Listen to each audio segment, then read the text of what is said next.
with ambitious organizations to reimagine and deliver impact in a digital age. We uncover insights, design strategies, manage funds, and measure impact, supporting clients to maximize their social and environmental impact in an increasingly digital world. Our 4 core service offerings are fund management, measurement and impact, advisory, and research. We do these through thematic expertise in livelihoods and prosperity, strengthening the market participation of people, families, and small enterprises in a digital world, inclusive business models and technology, developing best practices in stretching products, services, and markets to serve everyone, climate action and sustainability, using digital approaches to catalyze local and global responses to the challenges of a crowded, warming world, and shaping digital futures, innovation and policy guidance to create fair, just, and secure ecosystems in an age of interconnection and ubiquitous technology.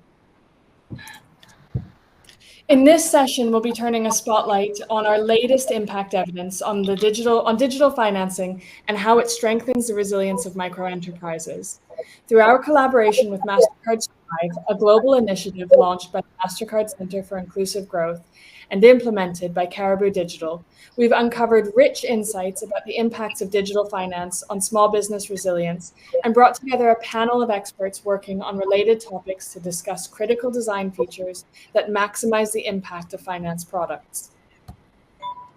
In 2023, we launched the Small Business Digital and Data First Evidence Map, a curated collection of evidence that is quality assured and synthesized to create a deeper understanding about what really works for whom and where.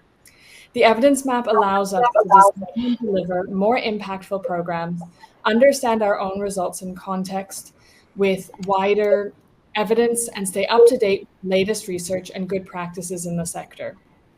It contains over 100 studies from 120 countries, and the map charts positive, negative, and null impacts from digital and data-first interventions.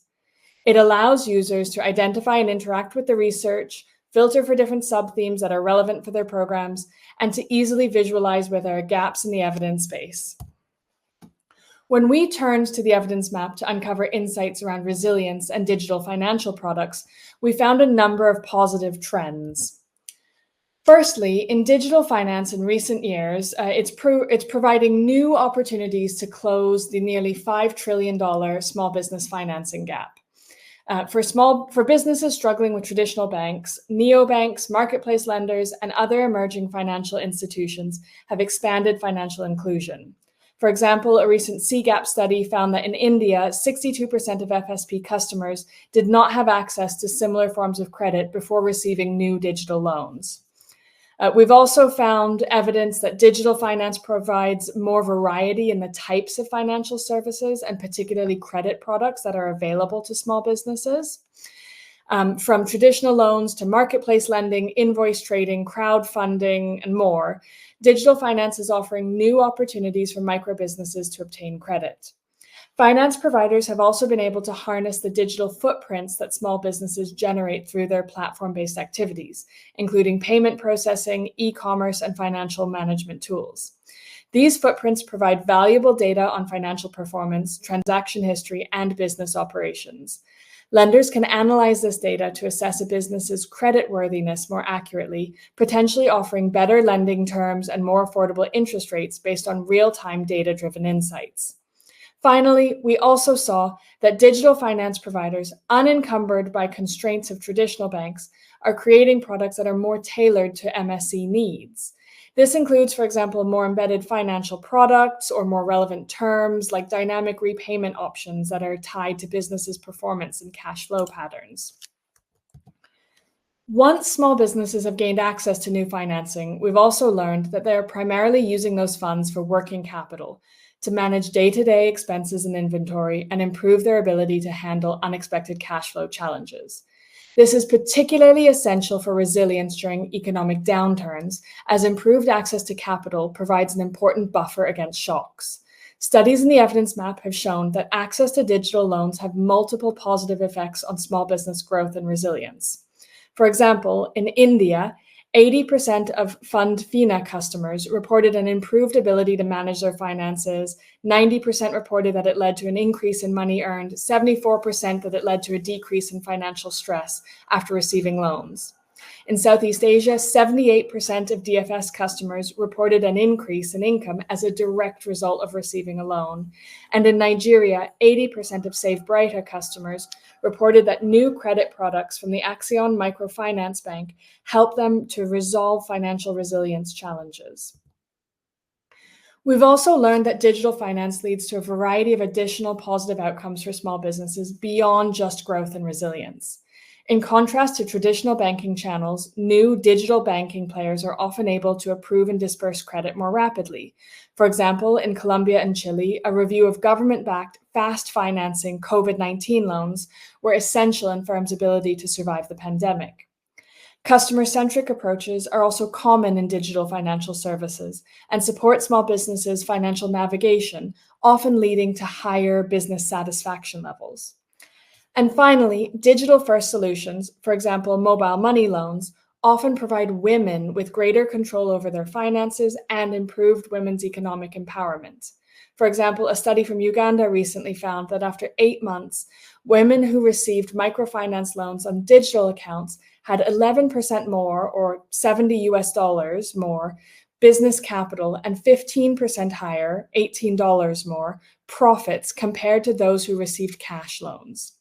This is only a snippet of the multifaceted benefits that come from digital finance products for small businesses. What we've also learned from the evidence map is a bit about what makes for successful digital credit products in terms of their design and delivery. Firstly, they're often delivered in bundles with other supports, for example, in conjunction with access to digital marketplaces, training programs, or multiple types of financial products. Second, they're often embedded solutions. By this, we mean they are integrated in financial and non-financial platforms that allow small businesses to access credit through digital platforms they already use without needing to register on another app or website. In conjunction with this, they are increasingly using alternative data generated through digital footprints from these other platforms. They may also be using elements of behavioral insights and gamification to increase adoption and responsible borrowing behavior, whether it is from timing the delivery of nudges or to gamify the repayment process. And finally, they're occasionally paired with skills development, training on the use of DFS or other business skills that improve small businesses' financial literacy, management, and competence. However, sustainable digital financial growth is not without challenges and risks. From our evidence map, we've been able to highlight, or the evidence has highlighted, that it has the potential to widen the gap between MSEs that are digitalizing and those that do not, as digital finance really requires a basic level of digital literacy that not all small businesses have. In Colombia, 50% of marginally integrated and unbanked MSEs have reported that they would increase digital payment use with sufficient training. We also need supportive regulatory frameworks for responsible innovation in the digital finance ecosystem. For example, a national movable assets collateral registry in Ghana has facilitated over $26 billion in asset financing since 2017. Finally, we need to ensure that there are robust data protection controls to build trust in digital financial ecosystems as we move forward. This emerging evidence clearly paints a picture whereby digital financial services have tremendous potential to support small businesses. To join our conversation today, I'd like to introduce our panelists, a mix of innovative digital solution providers, researchers, and practitioners working in the field of small business support and digitalization. First, we've got Adi Bettler. Adi is the co-founder and CEO of Nihilus, an Argentinian social enterprise that uses technology and sharing economy models to reduce food loss and waste. Bui Hai Nam is the co-founder and CEO of Sobanhang, Vietnam's top software as a solution platform that empowers micro and small businesses to sell more, manage better, and access inclusive financial services on smartphones. Joseph Kuvor is the CEO of Boost Ghana, a B2B commerce platform powering Africa's small retailers to become more efficient in their distribution of fast-moving consumer goods through data-driven insights and embedded credit products to improve cash flow. Marco Del Rio is the Program Director of Mastercard Strive in Mexico for BFA Global, which seeks to increase the resilience of 90,000 micro and small businesses. And last but not least, Swati Sawhney is a leading researcher on micro and small enterprise finance for CGAP. Her work on inclusive embedded finance for micro retailers highlights the potential and the pitfalls of technological innovations in the financial sector to revolutionize access to finance and B2B e-commerce platforms. Now, before I turn over to some questions for our panelists, I'd like to encourage everyone to post questions in the chat. We'll have some time at the end to be able to answer some of those, and those that we don't, we'll try to follow up with over email and get back to you on. Now, with that, I'd like to turn to Joseph, Hainam, and Adi. You all deliver credit solutions for small businesses embedded within software solutions that enable either better financial management, more efficient stock management, or better distribution. What have you learned about effective product design features or delivery mechanisms to make them more impactful for your target small business audiences? Joseph, I'll go to you first. All right. Thanks very much. And thanks for sharing the insights earlier. It resonates a lot with what we already know. And in our journey, we found that there's mutual skepticism between MSEs on one hand and traditional financial service providers on the other hand. And this is stemming from various wrong perceptions, sometimes on the side of the MSEs, and also on the other side of the FSPs. They have attempted variously and have bled profusely in trying to be able to provide financial services, mainly credit solutions to small businesses. These have worked in various ways to just increase the gap. And so the way that we have found that we're able to intervene and drive adoption is to try to embed the solutions in the operational processes of the MSEs. So if managing to build credit offerings, payment offerings into the businesses of somebody who is procuring inventory to sell, so in the actual process of the inventory procurement or the actual process of selling, or if you can build the solution into a credit sourcing, or in terms of utility purchasing, so something that is part of the operational processes of the business, it does allay those fears because they have to conduct those processes anyway, and it helps to build the trust. So that's one way to get across the mutual skepticism. The second way is that once you integrate seamlessly and you're using their data to do this, you can get the potential to scale, but you may be limited by your own resources. So in our case, we started a pilot with a small base of 100 small businesses, and having integrated into an ordering process, we found that they were adopting and they wanted more and more credit to be able to procure stock to sell. But we were limited by our own resources. So we went into partnership with Mastercard. And Mastercard, the role that Mastercard plays is to help our own credibility with the traditional financial service providers who have the license, who have the balance sheet, who have the regulatory bandwidth to be able to support us to go. But the MSCs have all these wrong perceptions to be able to go directly to the traditional FSPs. So we coming in there, and that partnership and credibility that Mastercard provides allows us to be able to tap into or leverage the resources of the traditional FSPs, so that we're able to expand our credit offerings, making it easy because of the integration to be able to partner with these institutions and go live with the MSCs and make credit available to them. Yeah. So in summary, mainly acknowledging the mutual skepticism, designing around that, and leveraging these partnerships for credibility to be able to scale. Thanks, Joseph. I think that's really interesting. Hainam, over to you.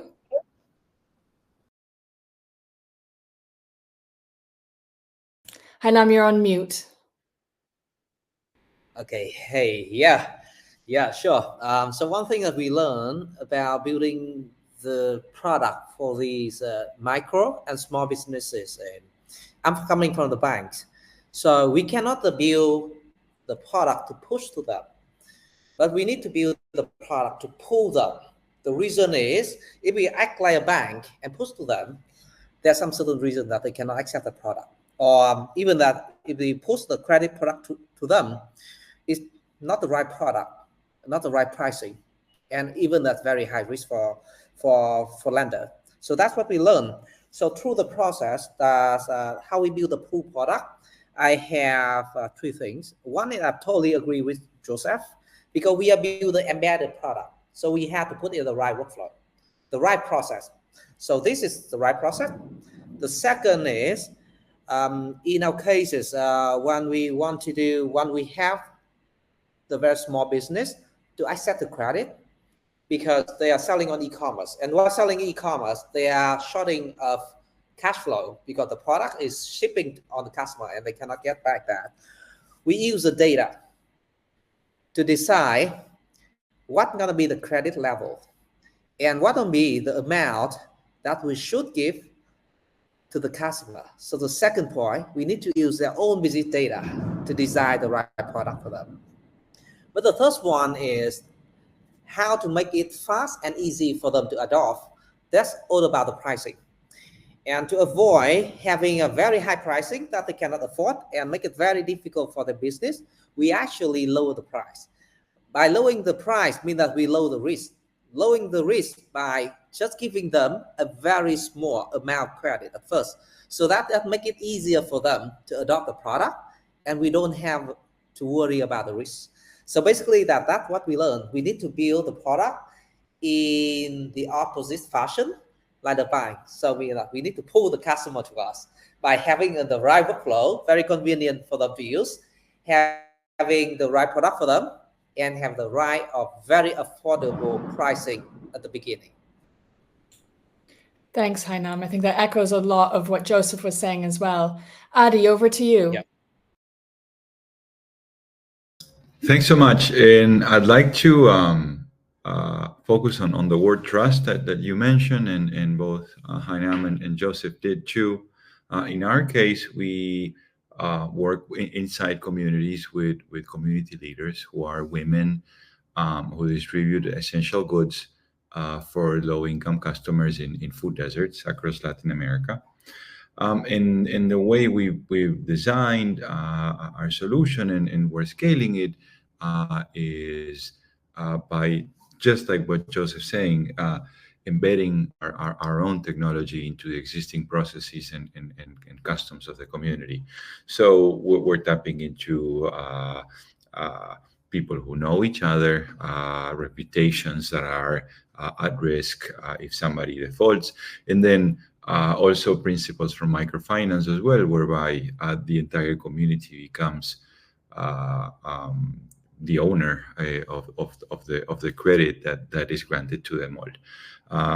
Because we're tapping into essential goods and we are a retailer who extends credit for the clients to pay us back, it's different in consumer lending in a way, but in the process of designing it, embedding the technology into the processes that the community already follows and building trust with them, I think are the two most essential aspects of product design that we discussed already. Thanks, Adi.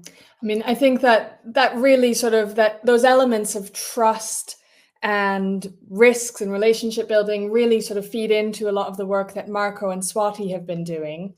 Swati, Marco, you've both extensively researched the digital financial landscape for small businesses and really understand many of the opportunities that have been presented by our panelists already.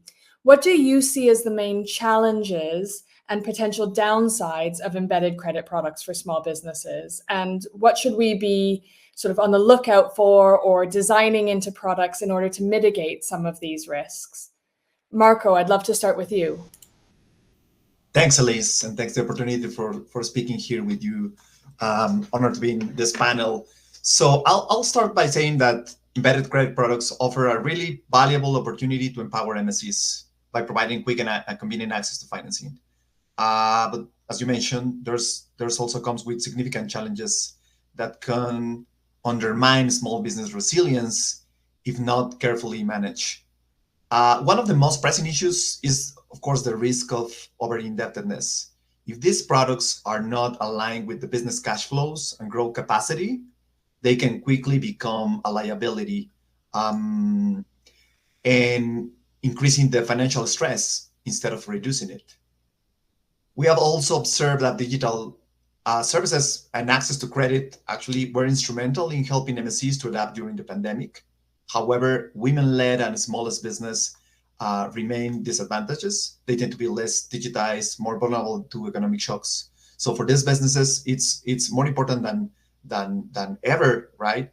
That a one-size-fits-all approach to credit simply won't work. They require a lot of hybrid tech and touch strategy, combining digital tools with personalized human support to guide their decisions and emphasizing the touch component. Another critical insight is the cognitive load that many MSEs owners face. Managing daily operations, finances, strategy can be really overwhelming. And one of the most effective ways to promote this, the adoption of embedded credit products, is to create tools that simplify these tasks. For example, automating routine activities like pricing and financial tracking, and that can free up mental space for business owners to focus on growth and strategy. One of our partners team that is offering to their clients this kind of services. In addition, these products most demonstrate immediate value to gain traction. This is something that we have seen across the board. Our research shows that MSEs are more likely to adopt financial tools if they see a clear and immediate benefit rather than just the promise of long-term gains. And this insight is crucial for designing credit products that meet small businesses' immediate needs and build their trust and loyalty. And lastly, another risk that we have identified is designing products based on the assumption that all MSEs want to grow and all MSEs need credit. Our research has shown that while nearly all MSEs aim to persist and sustain their operations, not all are interested in scaling their businesses. Many of the smallest MSEs believe that growth comes with significant costs and risks, such as complex change management, less time to spend with family, pressures to stay on credit without a clear strategy, increased supervision needs when hiring more staff, becoming more visible to tax authorities, and the challenge of finding new income sources. So these concerns are particularly prevalent among the smallest enterprises, as I mentioned before. So, who see stability as safer than rapid growth. And of course, it's quite important to mitigate these risks. It's crucial to have a deep understanding on the specific MSE segment we are serving, because not all MSEs need credit. And instead, it's important to design product focuses on supporting the business's objectives. So over to you, Elise. Thanks, Marco. Actually, I'll pass it to Swati. Thanks very much, Elise. The danger of being the last person to speak is everyone's already talked about the things that I wanted to say, but it also challenges me to find something new. So I think I want to first double down on something that Marco said around not all SMEs or micro and small enterprises, which is the segment that we focus on, are necessarily interested in growth. And I think it's really refreshing that we're having a conversation which is very focused on resilience, because I think that's just as important a metric to be measuring success for the financial inclusion community. So I think we've talked with the other panelists have talked about some of the strategies they're using to reach out to customers that were previously underserved. And there's no doubt that embedded finance, digital finance as a whole, but particularly embedded finance, has got a really critical role to play in enabling greater financial inclusion for underserved segments. As we've talked about, there's more flexibility, there's more access at the point of need, but it comes with its risks. Marco mentioned a few of these. I would say data privacy and security concerns are definitely something that we've looked at very carefully on our work on embedded finance. Potentially an increased dependence on platform that reduce negotiation abilities for these small businesses. So there's a lot of these challenges happening in the background, but there are strategies that can be used in product design. clearer, transparent communication about terms and conditions of the products that these small businesses are using, taking greater care in setting credit limits to prevent the over-leveraging and to provide more flexible repayment schedules that sort of suit the cash flow needs of the business, and then investing in providing education about the products being used. Obviously, I talked about it earlier, but data security is absolutely paramount, and that's something that providers need to be very careful of. But I think from our perspective, the one aspect that Marco touched upon that isn't necessarily discussed in enough detail is segmentation. There's been a tendency in the financial inclusion community to think of MSMEs as this monolith, right?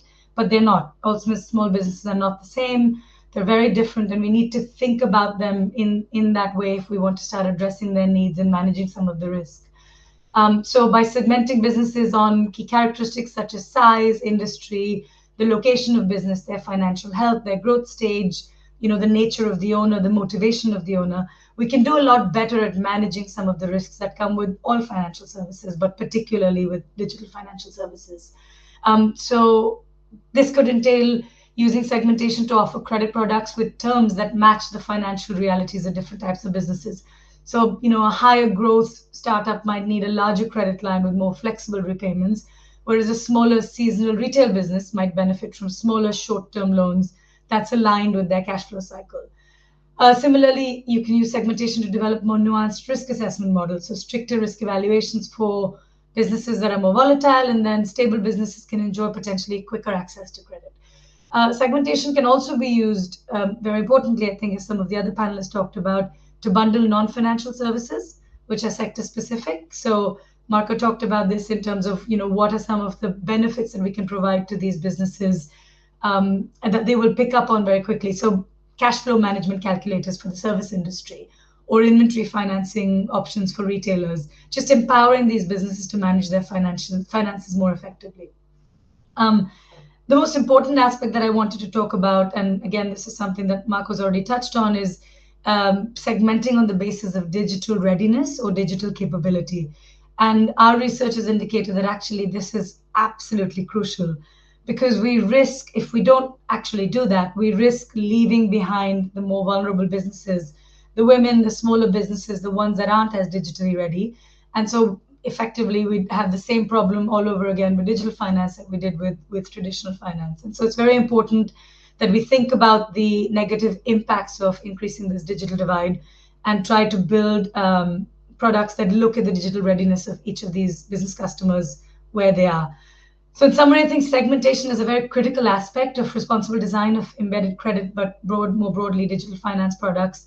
And it enables the credit providers to not only align their offerings more closely with the needs of the small businesses, but also mitigate some of these risks of overborrowing, defaults, and I think overall can help build a more resilient small business ecosystem. Thanks, Swati. I think that's really interesting, and I'd love to dive into some questions on that. I think we'll get there. Before we go to questions, I wanted to give each of the panelists a really quick last lightning round, 60 seconds or less. What would you like people, who walk away from this session to know about leveraging digital financial services for enhancing resilience and growth of small business? What do you want us to take away here? And Swati, this time I'll start with you. Thanks. So I'm going to actually double down again on something that Marco said. So I think from our research, what's very clear is that when you think about digital finance and you think about particularly low-income communities and small businesses, the high-tech, high-touch, I think for the foreseeable future has to be the way to go. And that's not to say that there aren't businesses in fintechs that have gone purely digital, and some of them have been successful. But in our experience, looking at a lot of the providers in the market, there's been a lot more inclusivity with payments, wallets, and remittances, a lot less with credit. And so I think we would say that actually when you're thinking about credit provision, high-tech, high-touch approach has to be the way to go. You need to meet these borrowers where they are on their digital journey and then help them grow. That would be my biggest takeaway. Thanks, Swati. I see a lot of nodding on the panel. Adi, I'll pass over to you. Yeah, I'm one of them nodding. I'd say on top of that, the traceability that technology provides allows for alternative credit scoring mechanisms. You know, for example, in our case as a retailer, we know when clients have paid their bills on time.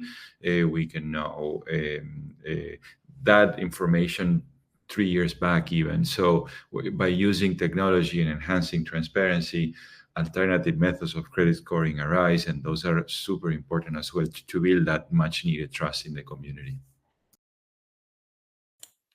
Thanks. Joseph, any final thoughts? Okay, just to say that what we're doing is not easy. That's why the problem is persisted for so long, and it requires systems thinking in approaching it to bring along all the stakeholders, the various value chain players, regulation, and partnerships that allow us to be able to tackle this comprehensively. Yep. Thanks, Joseph. Yeah, that role of partnerships is so key. Hainam, over to you. Okay, sure. I think that we are talking about building the right product, putting in the right workflows, and at the right pricings. So the final thought that I have is to ensure the fund is well managed. Specifically, the funds, when we disburse to them, have to go to the right purpose. If they want it to use for expand the business, it has to go to the CapEx expansion. It goes to paying the supplier, it have to go to exactly that supplier that they need to pay. So for that, we ensure the fund we disburse to them is well managed. Thanks. Yeah. And Marco? Yes, thank you. I'm just doubling down what I mentioned before, and I'm really learning a lot from this panel. It's that digital financial services really can be transformative for MSEs by providing access to essential products and enable these businesses to make data-driven decisions that enhance resilience. Though we have learned that the most effective digital financial solution starts with a deep understanding of customer needs and incorporate continuous product adjustments to stay relevant. In addition to that, it's crucial to recognize that not all MSEs are focused on growth. Many prioritize persistence over expansion due to all the risks that I mentioned before and the costs associated with scaling up. And for these businesses, digital tools must offer immediate and tangible value that address their daily challenges, like high volatility in their incomes. Thanks, Marco. And thanks, everyone, for your insights so far. As we said earlier, we're going to turn over now to questions from the audience. So please, if you've got any, feel free to drop them in the chat, in the question box, and we can pick them up. But maybe I'll start with a question that I have just listening to all of your sort of fantastic points that you've been making. Marco and Swati really named a lot of risks and challenges that we face in this sector around over leveraging, around the need for financial education, the need for high tech, high touch, whether or not small businesses are digitally ready for the solutions that we're providing. And I'm just wondering, Hainam, Adi, Joseph, how you're tackling these sorts of challenges in the products that you're offering. What are you thinking about this? How are you dealing with it? Any of you can feel free to jump in. Okay. I think as the panel were talking, I could put various MSE owners in different boxes, points that were being made. For instance, when you talk about segmentation, and not all MSEs want growth. I know personally some of our customers, especially those in the pilot stages, who would say, I don't want to grow my business, even though your data is telling you that this person can actually almost triple their business when they have access to more working capital, but they are not willing. So there's conversation, and this is where the high tech, high touch comes in, where we have what we call account officers, account managers, that we attach to the various segments, who provide first line support to the MSE, because in the B2B lending and many B2B businesses, people want to feel that there's somebody that they can reach out to if they are in trouble or needs any kind of support. So having the account officers to provide this kind of support has been very helpful to address these kinds of challenges and handhold MSEs in the transition. So that's one way we have gone about it. Thanks, Joseph. Hainam, Adi, any reflections?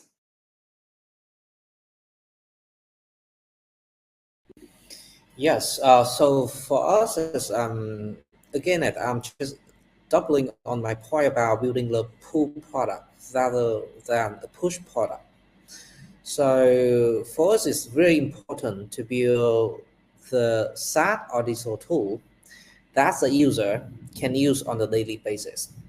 And then by doing that, we understand their behavior, their workflow, and the data for building the right product and put in the right workflow for them to pull it when they need it.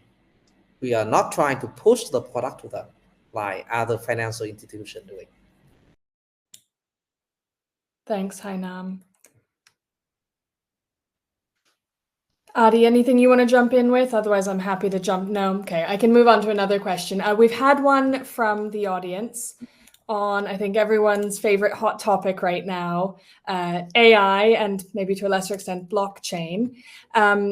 This participant is asking, they're sort of working on research related to blockchain and AI in fintech. What are the benefits to both borrowers and lenders in the community, in the financial inclusion community, of working with any of this technology? Are any of you starting to look at this yet? What do we know about the role of AI in financial inclusion? I can answer that. At least in our case, we found AI very useful for our in-house internal processes, for reading the databases, understanding patterns, highlighting, for example, the creditworthiness of the clients based on the patterns inside the platform. We haven't found it yet as useful in the customer-facing part. Because in our case, being in Latin America, the models are mostly in English, so it's hard to translate into Spanish. But most importantly, when you're trying to build trust with a client, it's really, really important that they feel that there is responsiveness on the part of the company. So, but that's our case. We're serving low-income communities in Latin America, completely underserved by existing financial institutions, so maybe we're being overcautious with that.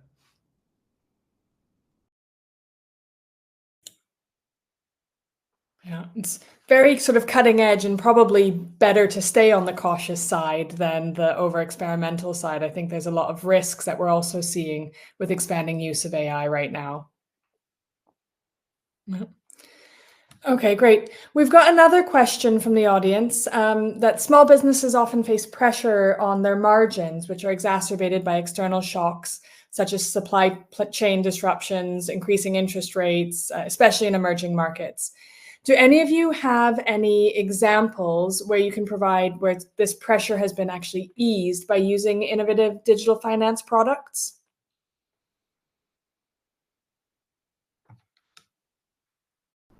Yes, on us, like, so our offering is we embed in the inventory, so you can similar to buy now pay later solutions. So we have built a very simple tools that our account officers use with the retailers to be able to build what we call the unit economics for the retailer to know which products or which SKUs they would put the facility towards to ensure that they are making profits.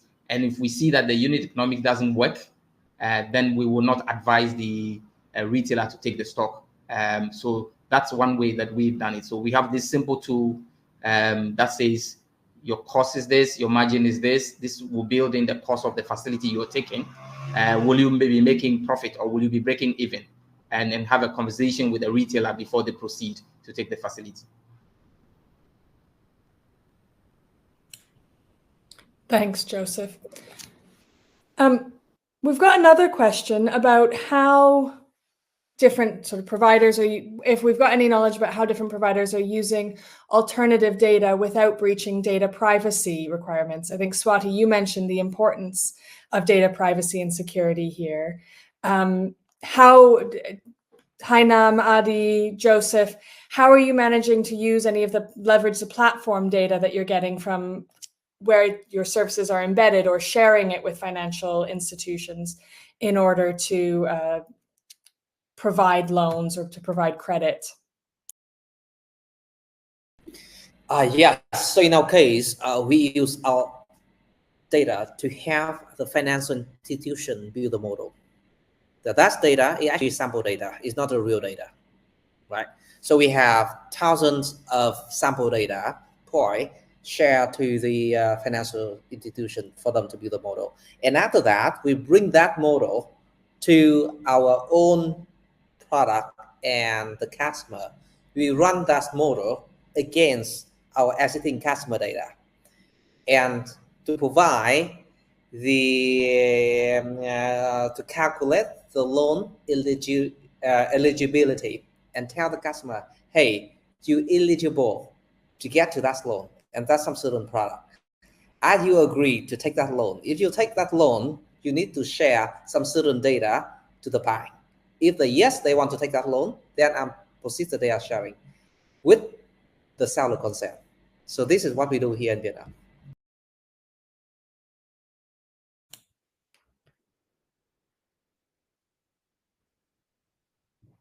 Thanks, Hainam.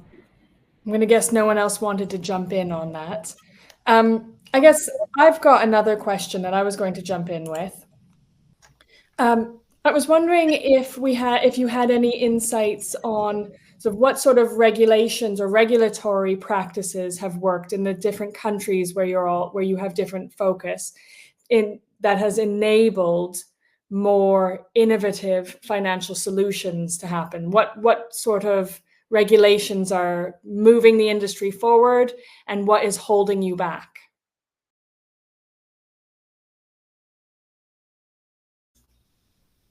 I can speak in the case of Mexico. I think there are a couple of initiatives that comes to my mind. One that it's favoring the formalization of MSEs, and the other one that actually I think it's preventing an increase in the financial inclusion. So starting with the first one, 3 years ago, the tax authority introduced a new fiscal scheme in which basically everybody that earns certain threshold, which is not a low threshold actually,